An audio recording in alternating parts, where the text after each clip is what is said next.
ঈদের জামাতের জন্য সারা দেশে ঈদগাহের প্রস্তুতি শেষ। মুসল্লিদের সুবিধার জন্য বহু জায়গায় পুরো মাঠ শামিয়ানায় ঢেকে ফেলা হয়েছে। ব্যবস্থা করা হয়েছে পর্যাপ্ত ফ্যানের।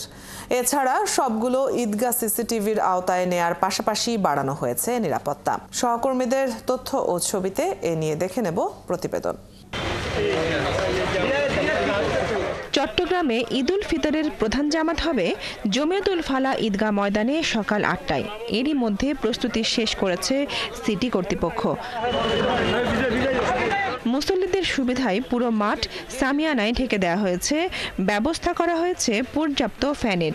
নিরাপত্তার জন্য মুসল্লিদের ছাতা এবং জায়নামাজ ছাড়া অন্য কিছু বহন করতে নিষেধ করা হয়েছে। দুটো জামাত হবে ঈদের, একটা প্রধান জামাত আর একটা 9:45টায়। আজ আমি মনে করি সবাই যাতে নির্বিঘ্নে সুন্দরভাবে আসতে পারে।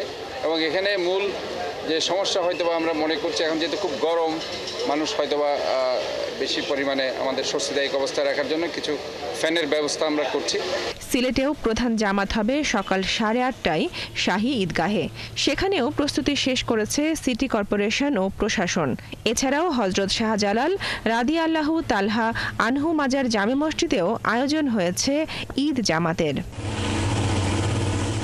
রাজশাহীতে হযরত শাহ মখদুম রাদিয়াল্লাহু তাআলা আনহু কেন্দ্রীয় ঈদগাহে সকাল 8টায় ঈদের জামাত হবে। তবে আবহাওয়া প্রতিকূল হলে একই সময়ে জামাত স্থানান্তরিত হবে কেন্দ্রীয় জামে মসজিদে। আজকে আমাদের ডগ স্কোয়াড এবং মাইন সুইপিং টিম কর্তৃক তল্লাশি কার্যক্রম পরিচালনা করা হয়েছে এবং আমাদের বিশেষ যে টহল এবং গোয়েন্দা নজরদারি এটা ঈদের ছুটি শেষ পর্যন্ত চলমান থাকবে। প্রতিবারের মতো এবারও বরিশালে ঈদের প্রধান জামাত হবে বান্দর রোডের হেমায়েতুদ্দিন ঈদগাহ মাঠে।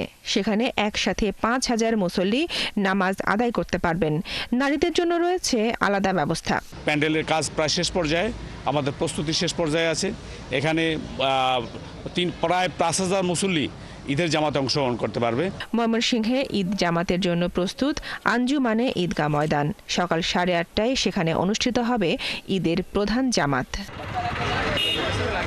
খুলনার সার্কিট হাউস ময়দানে অনুষ্ঠিত হবে ঈদের প্রধান জামাত সকাল 8টায়। এছাড়া সকাল 9টায় এবং সকাল 10টায় পরপর 2টি জামাত অনুষ্ঠিত হবে টাউন জামে মসজিদে। বনশ্রী হালদার, ৭১।